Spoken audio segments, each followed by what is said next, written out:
Oh, hello. Let's do this. We'll finish up the H's tonight. Starting off with, I have not watched this. This was a blind buy. I have heard very little positive about this movie, but I'm not going to dismiss it without seeing it myself, and I wanted to see it in the best possible way, hence the 4K UHD.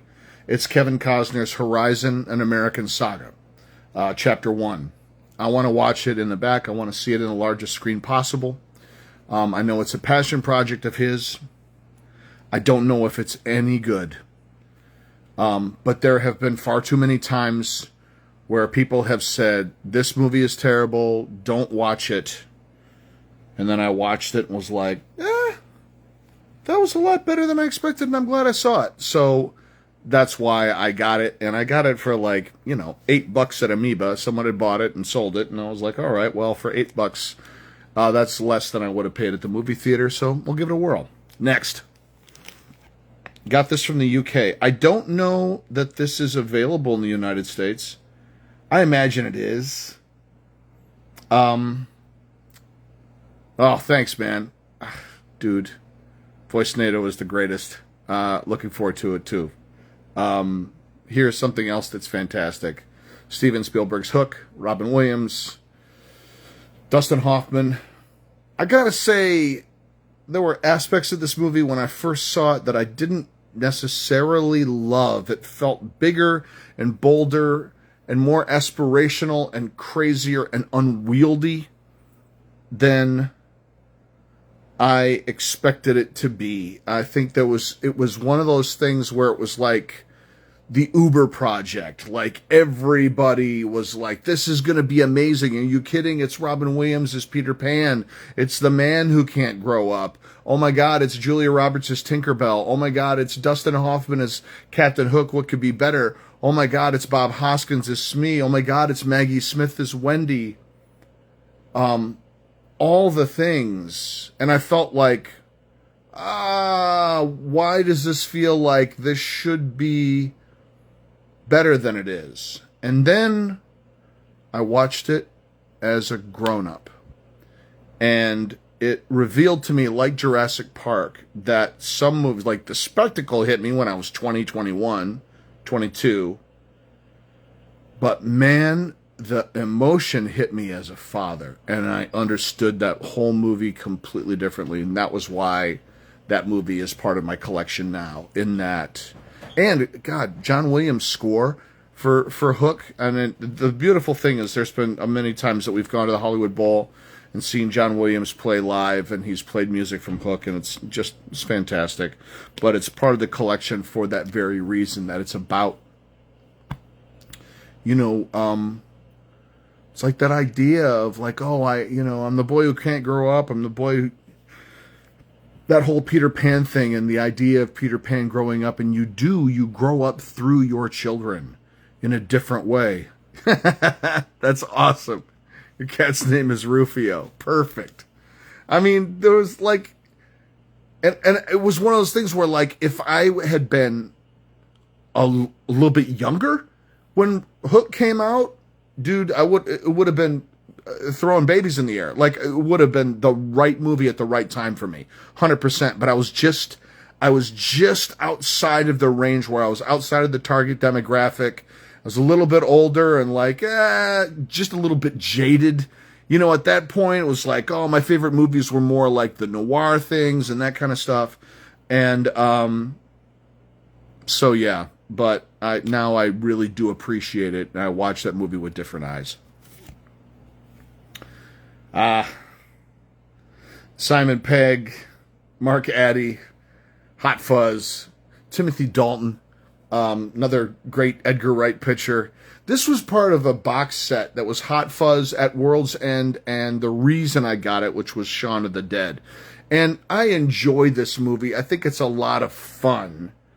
It's a bit of a shaggy dog for me. There are times where I love to throw this thing on. It's a wonderful tribute to the action movies of the 80s and all that other stuff. It's super fun and funny as a genre picture. Sometimes I'm just in the mood for it. To me, it lives in that same kind of space. It's so gory and crazy and fun. To me, it's like Baby Driver. Like, it's fun. It's good. I have it in my collection. But I don't know that I'll watch it again. It doesn't live rent-free in my heart the way Shaun of the Dead does. Shaun of the Dead, of these guys' collaborations, that's perfect. Hot Fuzz is a good time. But, yeah. That kind of snuck through because it was part of a box set. And I didn't want to get rid of it because it's on the cusp. It's on the cusp. It's fun. But, you know, you go, oh yeah, Hot Fuzz. This movie, however, Martin Scorsese's Hugo. Man, what a picture. This was up for Best Picture. The trailer gave me pause. I didn't see it in the big screen. My wife is not a huge Sacha Baron Cohen fan. I like him. I like him in, like, his kind of, like, screwing with people stuff, like Borat and Bruno and that kind of stuff. Ali G, like, I enjoy, but it makes my wife very uncomfortable, so she kind of steers clear of that. But his performance in this is inspired. He plays a French a guard in a train station where this young boy, played by, is it Asa Butterfield? Maybe, is posted up. Boy, this is kind of the American version of Cinema Paradiso, and I did not expect that in the least. And Ben Kingsley in this movie, dude, do yourself a favor. Hugo is spectacular. Arrow did a beautiful release of it. And just, it's so charming and so,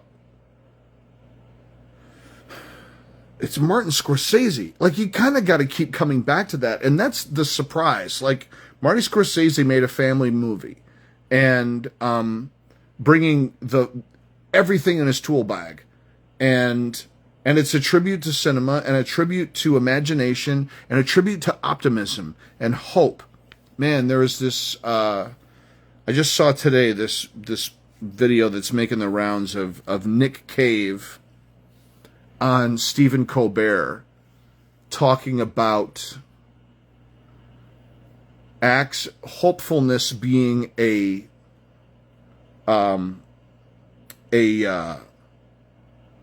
act of, like, courage. That hope is hard.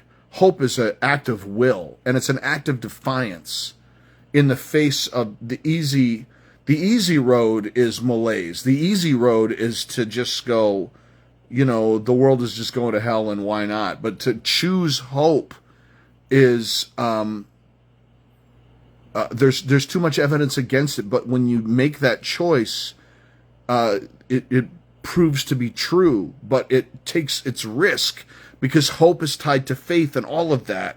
And Hugo is very much about that. Oh, it's such a great movie. I totally did not expect that at all. Highly recommend. Give it a whirl. It's one of those pictures like, what's a good comparison? Cinema Paradiso, certainly.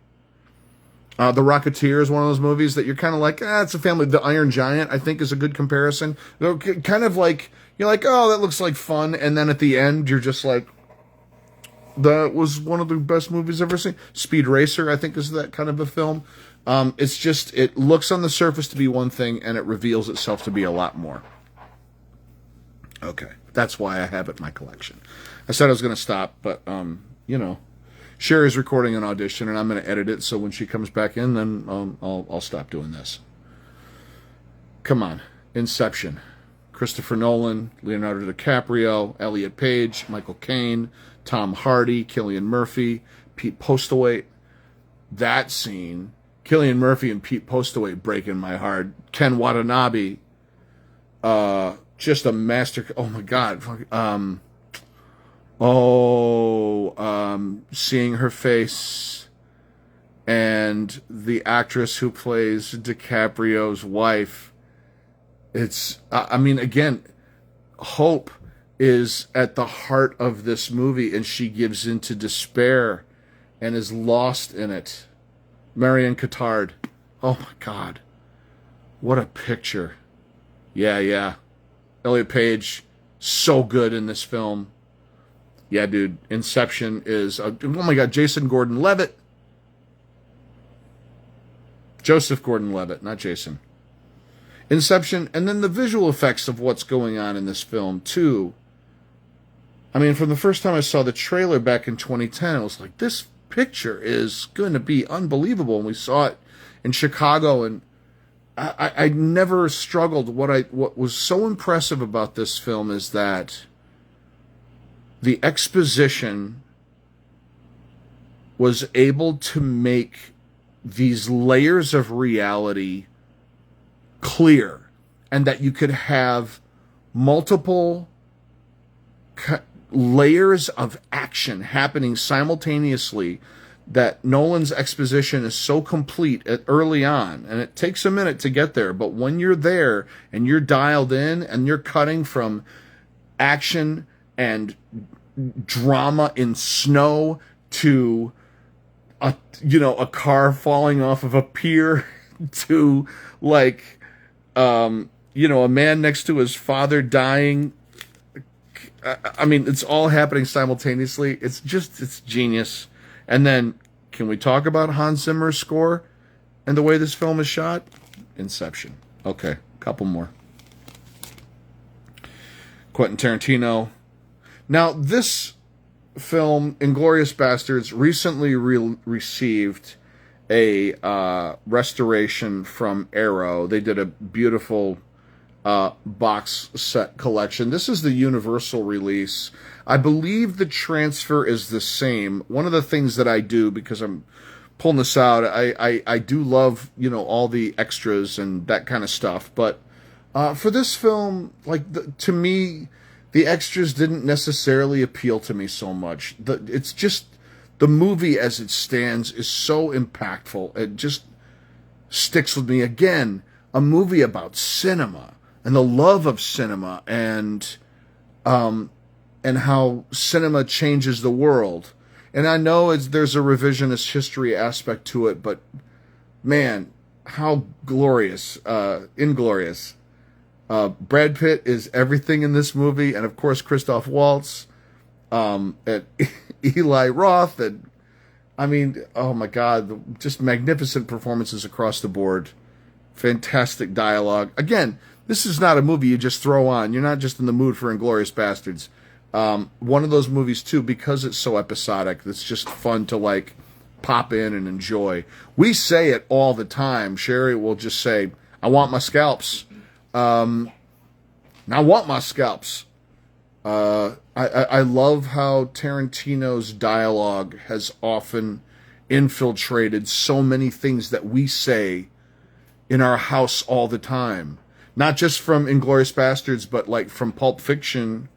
Lost your LA privileges. We've been saying you've lost your LA privileges since we got married 25 years ago. I mean, LA privileges is synonymous for just permission to do stuff, to the point where our daughter talks about having LA privileges and not knowing where that came from until she finally saw Pulp Fiction last year at the Vista. And then Ving Rhames says, all right, to Bruce Willis, you've lost your LA privileges.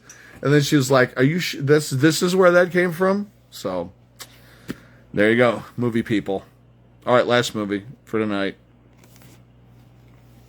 Another Nolan picture. Yeah, great. Yeah, I agree. I think it is his best cinematic film. It's engaging even on mute, 100%. It just looks so incredibly dynamic. He's at his full power in Inglourious Basterds. Once Upon a Time in Hollywood too, I think, but it's no mistake that is on the heels of that. But can we talk about Interstellar? Hoyt van Hoytsma, the way he shot this film, And so I saw it when it first came out back in 2014. Loved it. Whenever it's on TV, we watch it. You know, We saw it twice in it. we saw it twice in the theater. And then this year, they re-release it in 70 millimeter or IMAX, something. And we're like, well, we have to take the kid to see it because she's never seen it. So we go see it at Man's Chinese. And for whatever reason, 10 years later, 11 years later, the movie, all the pieces align like a kaleidoscope. And it all makes sense in a totally different way. And we are all completely wrecked. I mean, I got choked up when I saw it the first time, but this time I was crying during the title sequence. I was crying on Name It. Anne Hathaway, on her trajectory, her story, the betrayal of her. I mean, when they get back on the ship after the water planet, where oh man, oh, what's up, Cole? Man, when they get back on that planet and the dude who stayed back didn't think they were ever going to come back, like just a wreck. And then I can't listen to that music now. Like, just that movie, it just hit so differently. And Jessica Chastain's performance, the way that film is edited, Matt Damon. And I remember, like, when we saw the film in Chicago, here, and Matt Damon comes out of the zipper and sits up, everyone was like, oh, it's Matt Damon. And this time, man, when Matt Damon gets unzipped and comes out of that thing and starts crying and embraces Matthew McConaughey, not a dry eye in the house, dude. Like, it's just, it's like I was saying when I was talking to Alexander Payne recently, like that whole thing of like, these movies don't change, we do. And when you get to re-engage movies from a different point of view, from a different life perspective, everything hits differently, and it's beautiful when it does. And sometimes you mature beyond it. And sometimes it resonates and makes more sense. Like I said with Hook and with Jurassic Park, those movies mean more to me now as a dad than they did when I was, just a dude who liked movies and special effects and Spielberg. And now it's like, oh, dude, he's dealing with being a father. Okay. Yeah, it is Timothy Chalamet that's the kid at the farm. Yeah, he's the little brother. And Casey Affleck and little Chalamet. He's great. Yeah, man. And I'm trying to conjure his name. He's the kid from American Beauty, and he's so good in it. Is one of the astronauts, too. All right. Last one. There's just so many good movies. Donald Sutherland, Jeff Goldblum. This is a recent acquisition. I'm very excited about this. We were just watching it the other night, and it freaked me out. It was on TV. I couldn't go back to the booth to finish my work. Yes, Bentley. Wes Bentley. Terrific. Thank you very much, Mateo. So, Donald Sutherland, Invasion of the Body Snatchers. Philip Kaufman directs. I mean, Leonard Nimoy is amazing. Donald Pleasance? Wasn't Donald Pleasance in this? Or am I remembering that wrong? I might be remembering that wrong. But, like, Veronica Cartwright, poor Veronica Cartwright, her world goes upside down in every movie she's in. Invasion of the Body Snatchers, she's dating Jeff Goldblum and her shit gets turned around. I mean, in Alien, John Hurt's chest explodes and she's caught completely off guard. She's married to Gus Grissom in The Right Stuff, and she's like the one astronaut wife who doesn't get to meet Jackie. Like, Nothing goes right for poor Veronica Cartwright back in the 70s and 80s. And when they shot it, she didn't know the ending. Of this? Yeah. They didn't tell her. When they shot it, they kept the ending a secret. Oh, yes. Of Invasion of the Body Snatchers. Invasion of the Body Snatchers. And so she didn't know that he was going to do that. So, but I'm not going to say what. If you haven't seen I'm not gonna say. this Invasion of the Body Snatchers, not Invasion with Nicole Kidman and Daniel Craig from 2000, or the original Invasion of the Body Snatchers, but the one from the 70s. 70s? Yeah. Or was this 80s?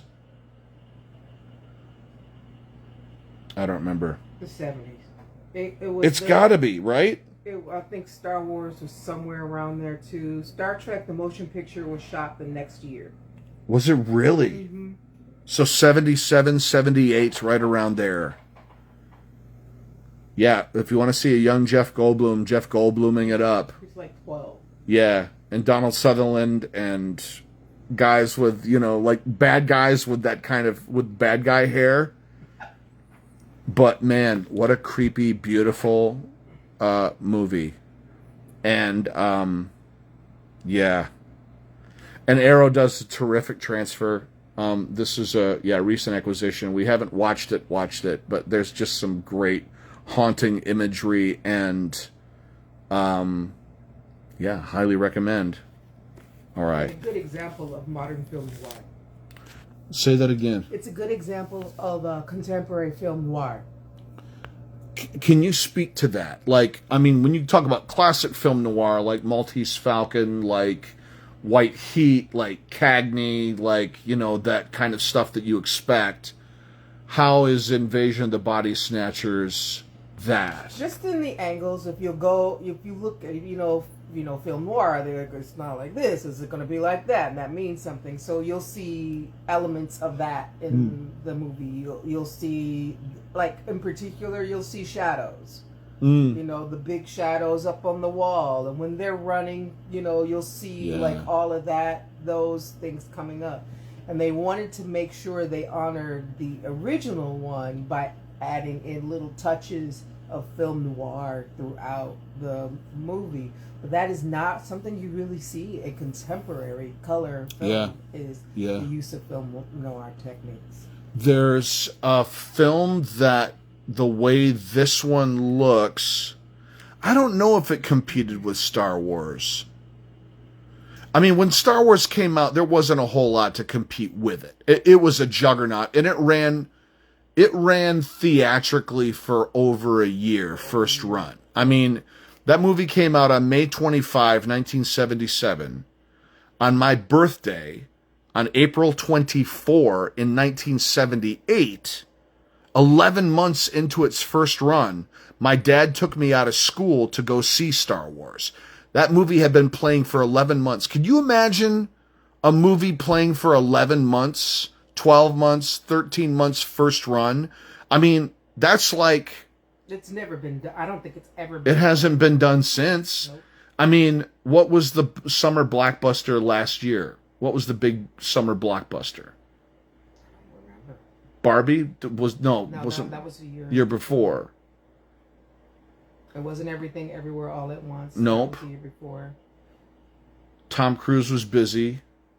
I couldn't tell you what last year. I couldn't tell you what it was. It wasn't Godzilla x Kong. No, I couldn't tell you. That's how memorable last summer's... Imagine The Fall Guy. That's what it was. The Fall Guy came out on Mother's Day last year.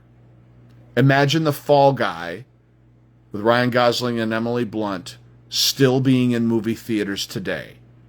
That's how long Star Wars was running, and for that, I mean, unbelievable. So Invasion is probably... Can you look up one street date for Invasion? Oh, your phone's in the back? I'm just looking at the fine print here. Yeah. You all got computers. You can find out, too. Yeah, I don't know. I just know that Leonard Nimoy did Star Trek the Motion Picture the year after. The year after. Star Trek the Motion Picture came out the year after. So the year before Star Trek: The Which Motion means- Picture. which means Star Wars had already come out. Yeah. Because Star Wars influenced Star Trek. the Star Trek: The Motion Picture. Yeah. That very first one, because that's why you see them wearing black and white, things like.